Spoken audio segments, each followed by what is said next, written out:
નમસ્કાર, BBN news ચેનલમાં આપનું સ્વાગત છે. હું છું કવિતા પંચાલ ને હવે જોઈએ આજના સમાચાર.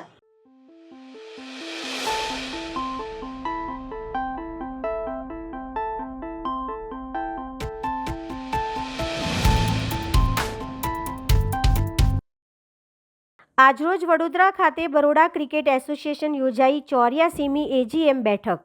એમાં જે વેરિયસ એજન્ડા જે નોર્મલી દર વર્ષે એજીએમમાં એપ્રુવ કરવાના હોય છે એ પ્રેસિડેન્ટ પ્રણવ સાહેબે રજૂ કર્યા અને પછી યુનિવર્સલી બધા એજન્ડા એપ્રુવ થઈ ગયા.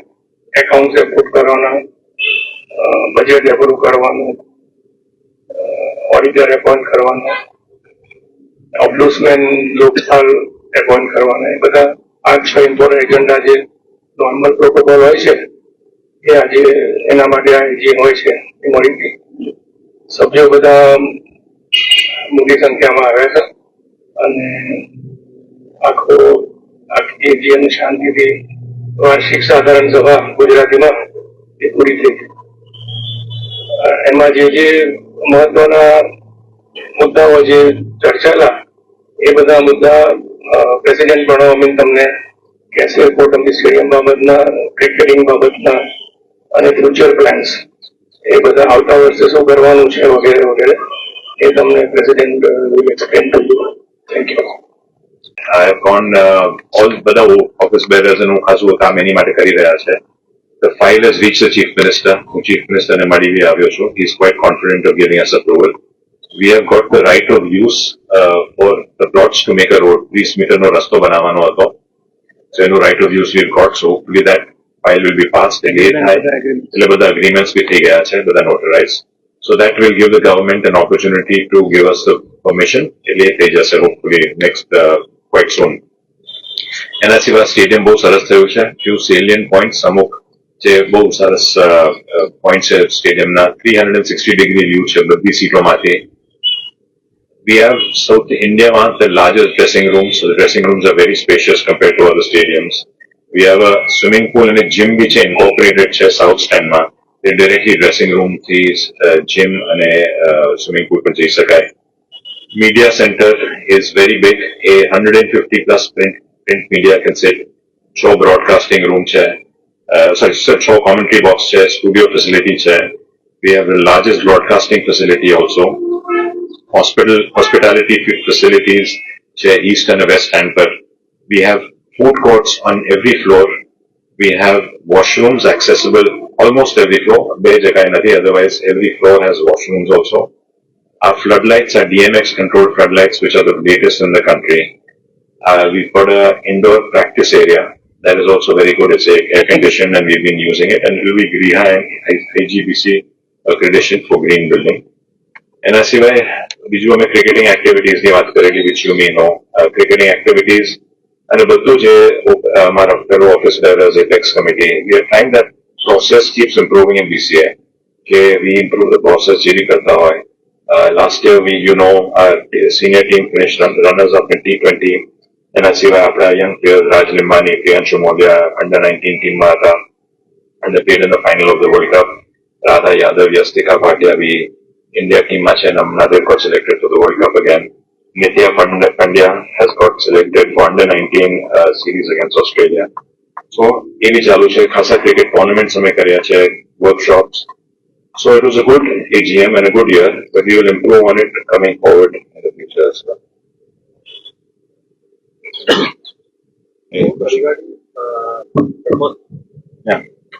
Regarding the first point about stadium, so you said that you already met the team has met the CM, and right to use you have got. So what does it mean? You have talked with all the private players, So the land we got right to use. There are two options. Government plus this. So there's two options I'm working on. One is the government will build the road for us and they'll do the land. But we don't. The R&B guys have come and they've seen the plot, and their timeline I don't know. So in the meantime, we want to do one more. So where we have contacted the private players along the route, and we've got a right to use. With that, it'll be a 30-meter road, and we will show to the government. So we show them that, and that approval is pending with the CM. So this, and apart from that, there are a lot of other changes they recommend, because recently You get the fire issues in Rajkot, so they had said if you can make some changes, we made some changes. And that whole file is lying for the CM's approval. So it should be hopefully get passed soon, and that will give us approval, then we will build the road. All departments which are concerned below Chief Minister, right? It has been processed. Okay. So there is no query from lower level. And we have talked with the private players and they are ready. We've got the right of use, notarized agreements all done. Okay. So what is the expected time? I mean, maybe 4 months, 3 months. So, time is, one is the permission, okay, one is building the road, and second is the permission that we get. So, permission, hopefully, as I said, it's up to the government, but I am assuming that next couple of weeks they should give it, unless they have some further queries. And building the road standard a month, month and a half, 2 months it will take to build the road. So then can we expect like by next year? No, absolutely, we'd like to get, in the meantime, we've already started working with the BCCI to come and inspect the stadium for future matches and get us recce trips and to put us on the circuit. So once the approval comes, and I think some of them have already come from BCCI and they've given a positive input. Now, once the permissions come, they'll hopefully put us on the circuit for matches. So by in next cricketing calendar, we are expecting something. Whenever we will be ready. Our goal is that we should be ready by November, December, hopefully, and then let's see. Then we can get in the next circuit whenever we can. And about the stadium building, the safety thing, everything has undergone audit? Yeah. I think everything is. Yes. Because the last 20 years, that time it was a live. But that time people were not allowed. Yeah, we are not, because same, right now also the government permission hasn't come, right? The government permission will come, it was held because of the 50-meter road. Right. So that's the only thing that was pending. Otherwise, we can't allow large. because we didn't have a 50-meter road. That's why. Large crowd we can't allow.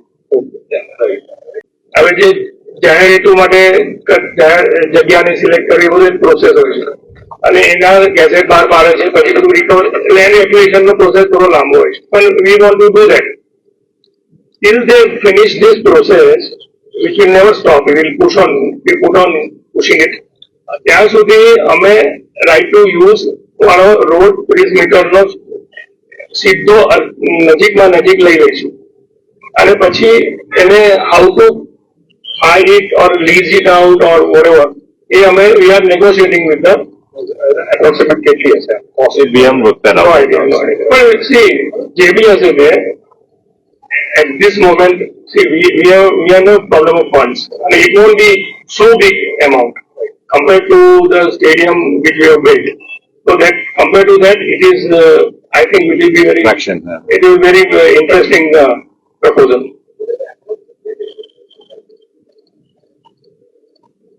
આપણે 100 foot by 0.5 kilometre કે 1 kilometre થાય 1 kilometre 100 ફૂટ પહોળો હોય અને 1 kilometre ઊંધો હોય તો road તો બે લંબાઈ પહોળાઈ બહુ હશે. One more thing, next to the stadium, the main stadium, I heard that you are also planning on the other ground, big, other small stadium also. Yeah. Is that on your mind? So, not a stadium. We've already built a second ground which you can play Ranji and A-class games over there. Are you planning to build something there? We're building a pavilion. There. Okay. So, pavilion with dressing rooms and everything, so it can hold Ranji games also can be played there. The third ground is what we will start working on. That will be it won't be a full-size ground. It will be a little lower. So maybe the junior games and the women's games can be played over there.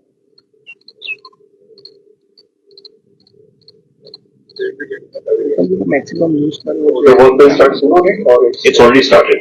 The work has already started. The designs approved, work has already started. And what we are trying to do and what we have done last few months is we're trying to maximize the usage at Kotambi, so we are not dependent on other people's grounds. So the two main grounds and now the third ground. So during the monsoon season, we had all lot of the senior groups, they were all there, 19, 23, senior team.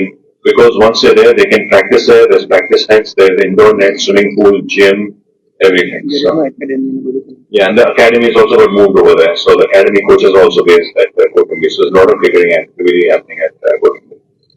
And the advantage in Kotambi is there is an exclusivity. અમે exclusively બધી wicket વાપરીએ છીએ, અમે બધું maintain કરીએ છીએ. In other grounds we are maintaining, but when the club is on in the evening, they have access to all this ground. There is no access other people other than BCA teams. So the ambience is far better compared to the routine way which we have been doing so far. So by next season, at least we can hope by next season that even Ranji matches or first class matches can be played there with So people, with audience. Yes, yes. Two yes. matches can be Yeah. played. We already played one, but that was only. So this year also we will play, and hopefully by then we will, let's see if we can get the permission by then or not. Right. And any other new decisions or something in cricketing aspect? And cricketing acts as a lot of small decisions. I think in terms of training, upgrading the skill sets, workshops. Right now, all the teams are playing practice games. The senior teams playing in Karnataka, Babu. Software લઈએ છે પેલું Yeah, it's coming back. Then the 19s are also in Saurashtra. So there's enough cricketing activities going on. So let's see how that happens. Yeah, Baroda Premier League, અમારું છે ને, we were going to do, પહેલા વિચાર્યું હતું કે Premier League we will do in September first week. Then the Apex Council decided that let's not risk it with the monsoon. They removed it, and luckily not because they were the first week of September was બહુ વરસાદ હતો. એટલે Premier League will now be played in next year. I think the date is finalized in June sometime. May or June if I'm not mistaken. Cricketing માં Tushar CSE has advised us to improve the video analyst નો જે આપણો role છે, it should be more professional because the IPL teams and other international teams, their video analyst is very crucial. Ball to ball observation of player, bowler as well as બંનેનું. So એના માટે we are buying a new software and we will be giving training for that to the video analyst team, existing team. And it will be done on periodic basis and monitoring will be done by CSE. This is a very interesting development and it was ignored maybe, but now we will be introducing it. And video analyst room bhi બનાવેલો છે, dedicated video analyst room બનાવેલો છે. એટલે એમાં 75 ઇંચનો TV મૂકેલો છે, interactive TV. There are 20 chairs with a table to write, read and write. એવી રીતે થોડું મોડર્નાઇઝેશન, અપડેશન આપણે CSE ને એડવાઇસ કરી. CSE is guiding us and we are adopting it. Okay, and also just one more thing that BCCI has now mandated the players, the international players to play for their local association. So are we going to have our star players here in this year? We would love to have them, and I hope they do. I think I heard that they were saying that they want to play. They will want to play. So if they're fit, then there's nothing like it. Then our team will get strengthened by their presence. I hope they come and play. Right. Both of them. I hope both, yes. શું સાચે જ વડોદરામાં ભ્રષ્ટાચારનો પર્દાફાશ થશે? શું સાચે વડોદરા શહેર કોંગ્રેસ પક્ષ તંત્રની પોલ પ્રજા સામે લાવવાની વડોદરા શહેર કોંગ્રેસ પ્રેસ કોન્ફરન્સ કરીને વધુ માહિતી આપવામાં આવી હતી. આપ સૌ પ્રેસ મીડિયાના મિત્રોનું કોંગ્રેસ કાર્યાલય પર હાર્દિક સ્વાગત છે. આજે ફરી ટૂંકી નોટિસમાં આ પ્રેસ વાર્તાનું આયોજન કર્યું છે અને આપ સૌ અહીંયા ઉપસ્થિત છો, આપનો આભાર માનું છું. ગઈકાલે આખી વિગતવાર માહિતી સાથે બીજેપીના નેતાઓના જે 7/12ના ઉતારા અને એમના જે નામો, જે પ્રતિબંધિત ઝોનની જગ્યાઓ જે એમના નામ પર છૂટી કરવામાં આવી, એનું તમને આખું ભ્રષ્ટાચારનું પુરાવા સાથે આપ્યું. આજે આપણે વડોદરા શહેરમાં આપણે સૌ જાણીએ છીએ કે આજે સામાન્ય નાગરિક હોય જે ટેક્સ ભરે છે, વેરો ભરે છે, અને એની કોઈ જગ્યા હોય તો જે 40% કપાતનો નિયમ હોય છે એ સામાન્ય નાગરિકને લાગુ પડે છે. પરંતુ ભાજપના માલેતુજારો કે જે લોકો 30 વર્ષથી આ વડોદરામાં સત્તા પર બેઠા છે અને જેમના ભ્રષ્ટ શાસનના પાપે આ વડોદરામાં પૂર આવ્યું, વડોદરા પાણીમાં ડૂબ્યું, અને એ ભ્રષ્ટ શાસનનો બીજો ભ્રષ્ટાચારનો નમૂનો આજે તમારી સમક્ષ રજૂ કરીએ છીએ કે જે 40% કપાત છે એ ટેક્સ પેયર માટે એ નિયમ લાગુ પડે, પરંતુ ભાજપના માલેતુજારો માટે નિયમ લાગુ પડતો નથી. અને એ 40% કપાતનો જે ભ્રષ્ટાચાર છે, કરોડો રૂપિયાનો ભ્રષ્ટાચાર, પ્રજાના પરસેવાના રૂપે પ્રજા જે વેરો ભરે એ વેરાનું વળતર તો કોર્પોરેશન, જે ભાજપ શાસિત કોર્પોરેશન છે, આપી શકતી નથી. પરંતુ જે કોર્પોરેશનની આવક થતી હોય છે, જે કોર્પોરેશનને જ્યાં ઇન્કમ મળતી હોય છે, એ પણ ભાજપના માલેતુજારો માટે આ જતી કરવામાં આવે છે, જેનું નુકસાન કોર્પોરેશનની તિજોરી પર પણ છે અને જેનું નુકસાન પ્રત્યક્ષ ને પરોક્ષ રીતે આ વડોદરાની પ્રજાને પણ છે. તો એ બાબતે વિગતવાર માહિતી સંદીપભાઈ પટેલ આપને આપશે. સંદીપભાઈને વિનંતી કરીશ કે આ વિગતવાર માહિતી પ્રેસ મીડિયાના મિત્રોને જણાવશે. સમાનો સર્વે નંબર પરાક્રમસિંહ જાડેજાનું બંગલો, સર્વે નંબર 646 અને 647/1 પૈકી. હવે આ બંને સર્વે નંબરમાં પરાક્રમસિંહ બાપુનો બંગલો આવેલો છે. આ બંને સર્વે નંબરનું માપ ટોટલ થઈને 1,23,000 ચોરસ ફૂટ છે. બંને સર્વે નંબરનું, જે તમને બધાને મેં ઓફિશિયલી સર્ટિફાઈડ કોપી આપી છે. 1,23,000માં સરકારની કાયદા મુજબ 1,23,000ના 40% કાઉન્ટ કરે તો 49,000 ચોરસ ફૂટ કમ્પલસરી 40% કપાત કરવી પડે. અને જેટલી પણ રજા ચિઠ્ઠી વડોદરા મહાનગરપાલિકામાં ઇસ્યુ થાય છે છેલ્લા 40%નો કાયદો આવ્યા પછી, તમામની 40% જમીનો પ્લોટ વેલિડેશન કરીને વડોદરા મહાનગરપાલિકાએ સામાન્ય નાગરિકોની, ખેડૂતોની કપાત કરેલી છે. હવે 646 અને 647 પરાક્રમસિંહ બાપુનો બંગલો, એનો આ 7 બાર છે. આ 7 બારમાં પહેલા પેજ પર તમે જોશો તો સ્પષ્ટ લખેલું છે 501 ચોરસ મીટર કટ કરેલું છે જગ્યા, એટલે લગભગ ને લગભગ 5,000 ફૂટ. 1,23,000 ચોરસ ફૂટમાંથી ખાલી 5,000 ફૂટ જમીન કાપી છે, એ બી રોડ લાઇનમાં કટ જતી. હવે રોડ લાઇનમાં એમને શું ફ્રોડ કર્યો છે એ બી પુરાવા છે, એ બી આપું છું આગળ. ખાલી 1,23,000માંથી 49,000ની જગ્યાએ 5,000 ફૂટ કપાત આપી છે રોડ લાઇનની. બાકી આખી જમીન અત્યારે એમના પજેશન સાથે આ ફોટોગ્રાફ્સની કલર આપેલા છે. 1,17,000 ફૂટ જેવી જગ્યા છે. વડોદરા મહાનગરપાલિકાએ 1,17,000માં 40% કાપ્યા વગર ટોટલ બાંધકામમાં મંજૂરી આપી. કરી આપે છે. એમને એવું કીધું કે કોઈ પણ જો આપવામાં આવે તો એની જેટલી પણ મિલકત છે એ મિલકત ધર્માદામાં આપવા માટે તેઓ તૈયાર છે. પૂછા था कि 300 रुपये में मूल मालिक ખેડૂત એની પાસેથી ખરીદી અને પછી એ તો બોલ્યા જ ના પણ જો એક વસ્તુ છે કે પરાક્રમસિંહ જે બી કોઈ લીગલ એક્શન કરશે તો એનો જવાબ અમે આપીશું. અને એક મુદ્દો પરાક્રમસિંહ એવું કહે છે તો પરાક્રમસિંહ એવું કેમ નથી આન્સર આપતા કે જે ગેજેટ નોટિફિકેશન પસાર થયું 5 ઓગસ્ટ 2017 તેમાં ખાલી ભાજપના 3 નેતાઓની જ કેમ જોનફેર જગ્યા થઈ? હજારો છે કે મને કોઈ પણ વર્તનની ઓફર કોર્પોરેશને કરી નથી. ઠરાવ એ લોકોએ ના મંજૂર કર્યો છે. ઠરાવ ના એ લોકોએ કોર્પોરેશન એ લોકોએ ના મંજૂર કર્યો છે. કોપી છે મેં મીડિયાને કાલે શેર કરી. તઈ ના મંજૂરની છે અને કોર્પોરેશન પાસે પૈસા નતા એટલા માટે રંજનબેન ભટ્ટે સ્પષ્ટતા કરી છે કે કોર્પોરેશન પાસે ફંડ નથી. પાલિકાનો ગેટ બંધ કરાયો, મીડિયાને પ્રવેશબંધી. પાલિકાની વડી કચેરી ખાતે પાલિકાના વિવિધ વિભાગોમાં વર્ષોથી હંગામી ધોરણે કામ કરતા કર્મચારીઓનો પોસ્ટર સાથે મોરચો આવ્યો. વડોદરા કર્મચારી સંઘના પ્રમુખ અશ્વિન સોલંકીની આગેવાનીમાં આવેલા મોરચાએ પ્લે કાર્ડ સાથે વિરોધ પ્રદર્શન કર્યું. માત્ર નવાપુરાના પીઆઈ માટે ગેટ ખુલ્યો, પણ એસીપી ગોળ ફરીને પાલિકાના જતા અનેક સવાલ. કર્મીઓમાં ભારે રોષ. હંગામી કર્મચારીઓએ સત્તાધીશોના બહેરા કાન સુધી વાત પહોંચાડવા ડીજે સાથે આવ્યા.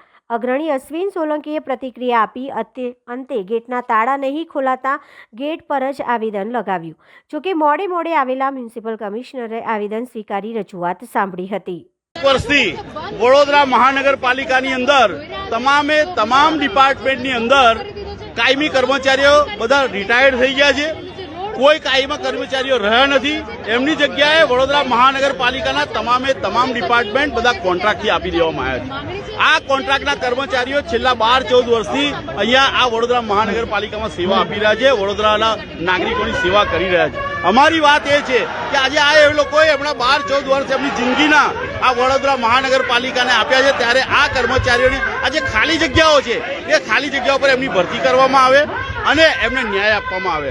છેલ્લા ઘણા સમયથી વડોદરા મહાનગરપાલિકાના સત્તાધીશો અને કમિશનરશ્રીને અમે રજૂઆતો કરી છે, પણ કોઈ રજૂઆતને ધ્યાન નથી આપતું. એટલે ના છૂટકે આજે અમારે આ તમામ કર્મચારીઓ, કાયમી કર્મચારીઓ અને કોન્ટ્રાક્ટના કર્મચારીઓ તમામ ભેગા થઈ અને અમારી જે વેદના છે એ વેદના લેટરમાં લખી, પોસ્ટકાર્ડમાં લખી અને આપણા માનનીય વડાપ્રધાન શ્રી નરેન્દ્રભાઈ મોદીજી અને આપણા ગુજરાત સરકારના મુખ્યમંત્રી શ્રી ભૂપેન્દ્રભાઈ પટેલજીને અમારી વેદના પોસ્ટકાર્ડમાં લખી અને આજે રેલી આકારે અમે પોસ્ટ કરવા જઈ રહ્યા છીએ. જે યુનિયન છે એના પ્રમુખ અશ્વિનભાઈ જે સોલંકી છે એ પહેલાં પણ આવા મોરચા લઈને આવેલા છે. આજે પણ લગભગ 1000 જણા મોરચા સાથે આવ્યા છે. મેં સામે ચાલીને એમનું આવેદન સ્વીકાર્યું છે. નિયમ મુજબ જે સરકારના નીતિ નિયમ મુજબ જે પણ હોય અમે ટાઈમ બાઉન્ડ મેનરમાં કરશું. પહેલી વાત. બીજી વાત, એવું નથી કે કંઈ એમના આવેદન આવે તો જ અમે કરીએ છીએ. અમે ભૂતકાળમાં પણ 1000થી વધારે લોકોને રોજમદારી અને કાયમી કર્યા છે. વધારામાં એમની એમ માંગણી છે કે સિટી એન્જિનિયર નથી, સિટી એન્જિનિયરની જગ્યા આંતરિક પસંદગી અથવા તો ડાયરેક્ટ પસંદગીથી ભરવાની પ્રક્રિયા ચાલુ છે. 551 જુનિયર ક્લાર્કોની ભરતી કોઈની રજૂઆત વગર આ કોર્પોરેશને ભરેલી છે. જોડે જોડે બીજી કોર્પોરેશનની સાપેક્ષમાં સફાઈ કર્મચારી જો ઓછા હશે તો પણ એ 15 દિવસની અંદર ભરવામાં આવશે. અમે ભરી જ રહ્યા છીએ. જોડે જોડે હમણાં હેલ્થના જેટલી કેડરની જગ્યા બાકી હતી લગભગ 150 જેટલા લોકો અમે ભર્યા છે. વોર્ડ ઓફિસર, રેવન્યુ ઓફિસરની જગ્યા ખાલી હતી, આંતરિક પસંદગી ડાયરેક્ટ ભરતીથી અમે ભર્યા છે. અત્યારે એન્જિનિયરો AAE, ડી એમની એક્ઝામ 5 અને 6 ઓક્ટોબરના રોજ લેવાની છે. આ ઉપરાંત પણ જેટલી કેડરો ખાલી છે બધાની એક્ઝામ જે પડતર હતી એ બધી એક્ઝામો લેવાની કાર્યવાહી ગતિમાં છે. જે કામ નિયમ મુજબ હશે એ કરવામાં આવશે. જે કોન્ટ્રાક્ચ્યુઅલનું આ લોકો કોન્ટ્રાક્ચ્યુઅલ જે સ્ટાફ છે અથવા આઉટસોર્સિંગવાળા છે એ જે સરકારના GADના જે ગવર્મેન્ટ ઓફ ગુજરાતના નોર્મ્સ છે એ પ્રમાણે જ કાર્યવાહી કરવામાં આવશે અને જે પણ નિયમ મુજબની કાર્યવાહી હોય એ કરવામાં આવશે. આજે નહીં, પહેલાં પણ કીધેલું છે અને આજે મેં સામે ચાલીને આવેદન સ્વીકાર્યું છે. એમની એ જ વાત છે કે આ બધાને જે કોન્ટ્રાક્ચ્યુઅલ છે, જે આઉટસોર્સિંગ છે એ બધાને સરકારી નોકરીમાં લો, પણ GADના નિયમ હશે એ પ્રમાણે જ કાર્યવાહી કરવામાં આવશે. Thank you. નર્મદા નદીમાં ગણેશ વિસર્જન બાદ પાણી ઓસરતા અનેક નાની મોટી પ્રતિમાઓ પાણીની બહાર આવી ગઈ છે. પ્રતિવર્ષે વડોદરા શહેર જિલ્લામાંથી મોટી સંખ્યામાં શ્રદ્ધાળુઓ શ્રીજીનું તીર્થક્ષેત્ર ચાંદોદ ખાતે નર્મદા નદીમાં કરે છે વિસર્જન. ચાલુ વર્ષે નર્મદા નદીમાં સારા પ્રમાણમાં પાણી હોય સેંકડો નાની મોટી શ્રીજીની પ્રતિમાઓ વિસર્જિત કરાઈ હતી, પરંતુ ત્યારબાદ પાણીનું લેવલ ઘટતા વિસર્જિત કરાયેલી અનેક પ્રતિમાઓ પાણીની બહાર ઝડતી દેખાઈ. હોડી વ્યવસાય સાથે સંકળાયેલા શ્રી ગણેશ યુવા શક્તિ મંડળના ચાંદોદના યુવાનોએ પ્રતિમાઓ એકત્રિત કરી નદીના મધ્ય પુનઃ વિસર્જિત કરી. ચાંદોદના વિવિધ કિનારાઓ તેમજ સામાકાંઠે મોટી સંખ્યામાં શ્રીજીની પ્રતિમાઓ પાણીની બહાર નીકળી આવી હતી. રઝળતી પ્રતિમાઓ જોઈ હિન્દુ શ્રદ્ધાળુઓની આસ્થાને ઠેસ પહોંચે તે પહેલા શ્રી ગણેશ યુવા શક્તિ મંડળના યુવાનોએ પ્રતિમાઓને નાવડી મારફતે ઊંડા પાણીમાં વિસર્જિત કરી. યુવાનોની આ ઉદાત્ત કામગીરીની નગરમાં પ્રશંસા કરાઈ હતી.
ભરૂચ જિલ્લામાં ભાડભૂત નર્મદા નદી કિનારે શાંતિપૂર્ણ માહોલમાં ગણપતિ વિસર્જન કરવામાં આવ્યું. ભરૂચ જિલ્લામાં તારીખ 7/9/2024 થી તારીખ 17/9/2024 સુધી ગણપતિ ઉત્સવ અંતર્ગત ભરૂચ જિલ્લામાં વિવિધ મંડળો દ્વારા ગણપતિની નાની મોટી મૂર્તિઓની સ્થાપના કરી પૂજા અર્ચના કરવામાં આવી. જે ગણપતિ ઉત્સવની પૂર્ણાહુતિ નિમિત્તે ગઈકાલે ભરૂચ જિલ્લામાં ગણપતિ વિસર્જન કરવામાં આવેલ.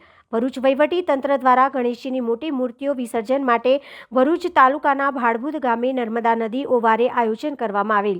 ગણપતિ વિસર્જન શાંતિપૂર્ણ અને કોમી એખલાસના વાતાવરણમાં યોજાય તે ઉદ્દેશથી પોલીસ મહાનિરીક્ષક શ્રી સંદીપસિંહ વડોદરા વિભાગનાઓએ ભરૂચ જિલ્લામાં કેમ્પ રાખી તેઓ સાહેબ તથા ભરૂચ જિલ્લા પોલીસ અધિક્ષક શ્રી મયુર ચાવડાનાઓની સૂચના અને માર્ગદર્શન મુજબ ગણપતિ વિસર્જન બંદોબસ્તનું આયોજન થયું હતું.